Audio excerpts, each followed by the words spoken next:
Good afternoon. This is the news update on Dominion Television, Ibadan. I am Anoluakpo Ido. President Bola Tinubu has urged Nigerians to work together to place the country on the same level as other nations around the world. In his Independence Day address, he said that his administration took the bold step of ending fuel subsidies and multiple foreign exchange rates to reset Nigeria on the path of sustainable growth and inclusive development. From them. In 65 years since our independence, we have made tremendous progress in economic growth, social cohesion, and physical development. Our economy has experienced significant growth.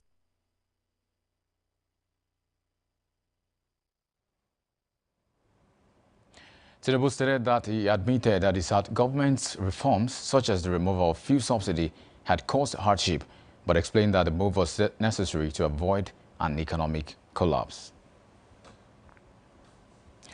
As Nigeria marks its 65th independence anniversary, it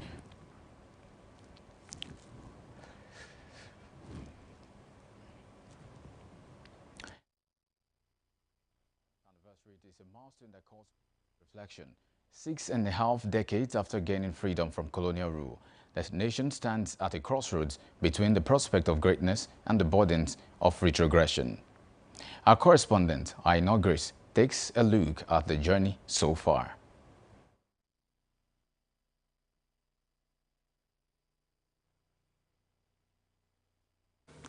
On October 1st, 1960, Nigeria raised its green and white flag to the world, symbolizing the dawn of self-rule, unity, and promise of prosperity. Rich in human and natural resources and blessed with diverse cultures, Nigeria was once hailed as the giant of Africa, carrying high expectations from its citizens and the global community. However, 65 years later, the story is one of mixed fortunes.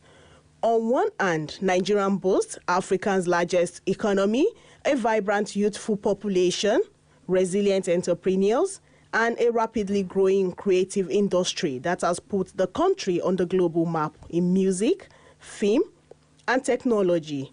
Yet, the nation has also faced significant setbacks. Celebrate it because through the bitter tears, dark clouds, the rumors of war, and even war itself, we've managed to keep as one. And so that itself is what an achievement is. I mean, to say to ourselves that, have we been where we're supposed to be? No. But do we think we can get there? Yes. IMF. They came to advise Babangida to do what? To devalue our naira. That was too strong. That was 1986. In 1982, 83, even 84, naira and dollar, they were at par. Initially, the naira was stronger than the dollars. We were at par with the pound sterling. How do we now depreciate to this level of $1 to 1.6? You become depressed. What is our problem? But Nigeria is full of intellectual people who are ready to challenge the government, anybody in authority at any point in time. So this bring them into the toe. This help keep them on their toes to be able to do better things for Nigeria. So that is why I will tell you Nigeria is progressing. Experts insist that the nation's prospect lies in its people if leaders can harness the energy of the youth, commit to good governance, and ensure accountability. There is hope for a brighter future. Nigeria must be addressed squarely. We cannot afford to find ourselves at 70 and things are just at lull like this. We have nothing to celebrate. We need to go into a state of sobriety, to go back to the drawing table and do the needful on how best to reshape the future of Nigeria to a better. You know that Nigeria is doing great. Let's imagine what the diaspora is bringing to Nigeria economies. We are talking about trillions of dollars. And we are not saying it is moving.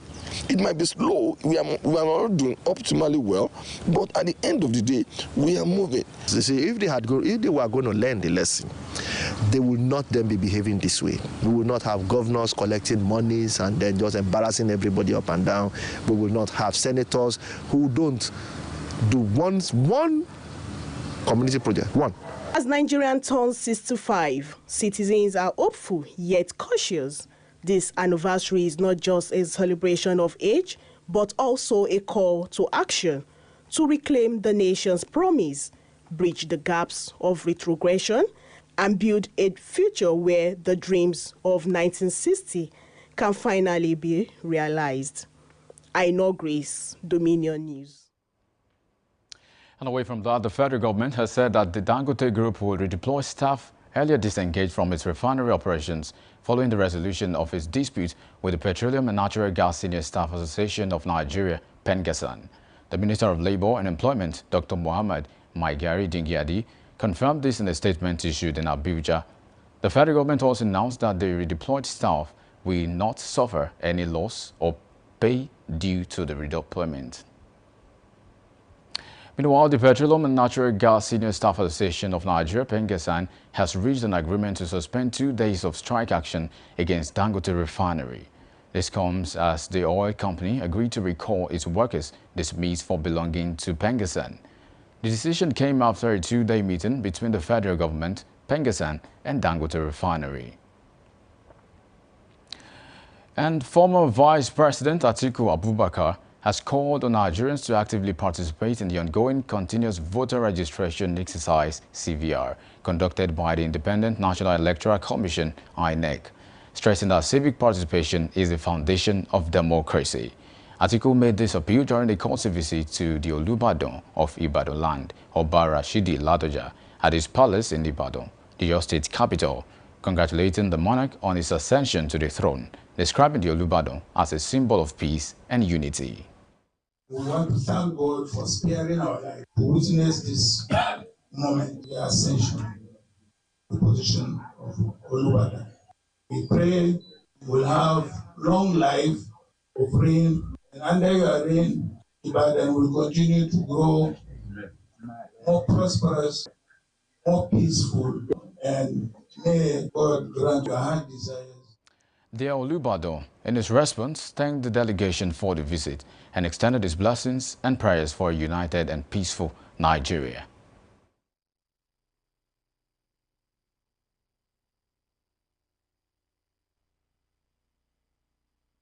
I was in release and said I was in confinement. That the family confined us before the day of it. So I was not supposed to say, oh, that's what we are not going to do.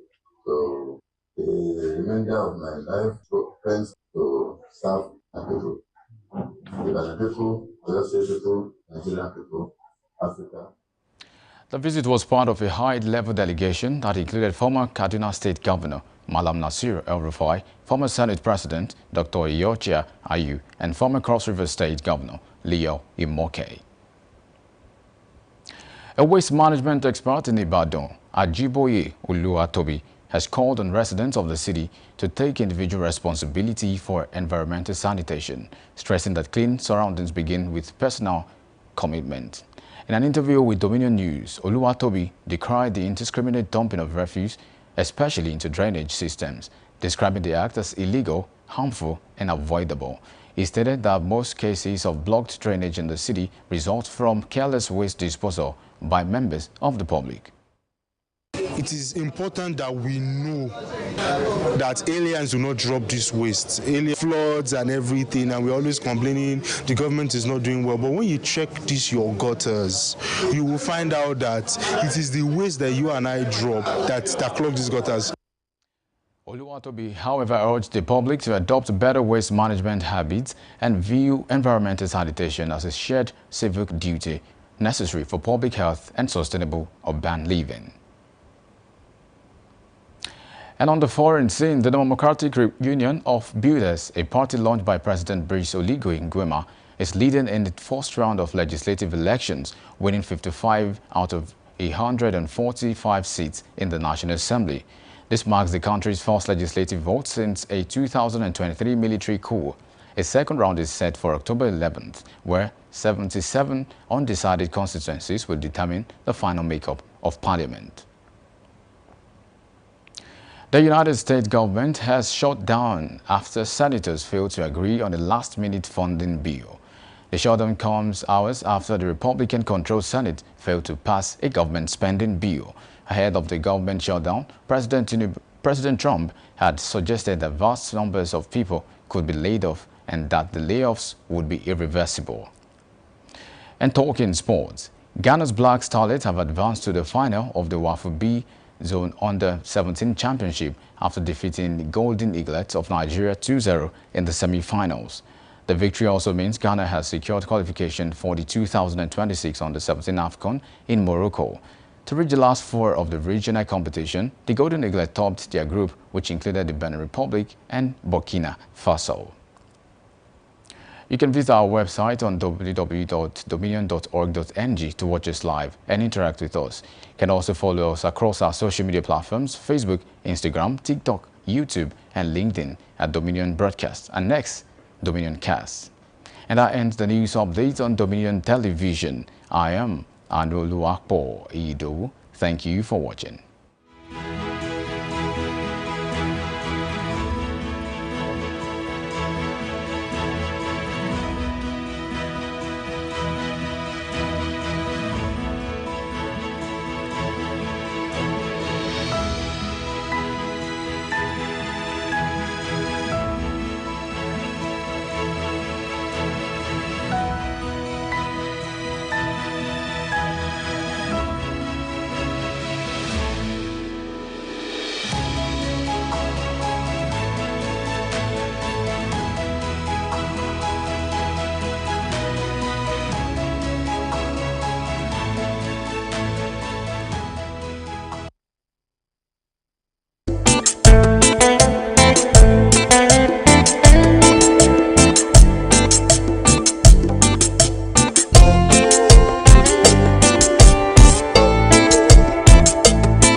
If you ask me, almost a decade ago, this question, what do you want to be when you grow up? Or what do you want to do with your life? I'd probably leave you with no answer. And that's because I genuinely do not know. I was an O-level student, figuring life, or shall I say, enjoying life. I was privileged enough to be one of the students in the most prestigious school here in Brunei. My friends told me, my parents told me, and my teachers told me to focus on your studies. I always have that in mind, but I don't have the privilege to have academic as my weapon. I wasn't the bright student. But every time I mention where I'm from, without a fail, I'll get a, wow, she's got brain. Well, scientifically, I do. We all do. But then I'm not the A-star student. I wasn't a straight A student. So I compensated in a different way. If you knew me from back then, I appear a lot on stage. Not for public speaking, though. I sang. I've retired. Please don't ask me to sing. I've always missed my class. Then I always tell my teacher, Miss, I'm sorry. I can't attend to your class again. But then on the other hand, I was like, yes! We all been there. I truly enjoyed my time. At one point, I was a choir captain.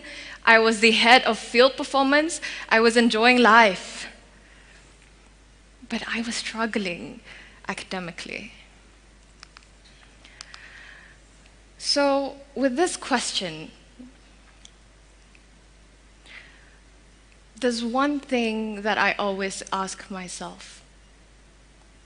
It hasn't come up to my mind that what I want to be, because all of my friends, they have their career path set. I want to be a doctor, I want to be a lawyer, I want to be an accountant. They all know what they want. But I was just there living life. During my O-levels, I was really struggling. So after I was done with my O-levels, I requested to transfer school. I really don't want to do my A-levels because then I will screw myself. But here's what my parents and my teacher told me. Just 2 more years. Another 2 years and you'll graduate. What convinced me was when my teacher told me that you're already in a prestigious school. The universities will be seeing our school first before other schools. And I was like, okay, I'm sold. But do I really know what I want to do? I don't even know what I want to pursue.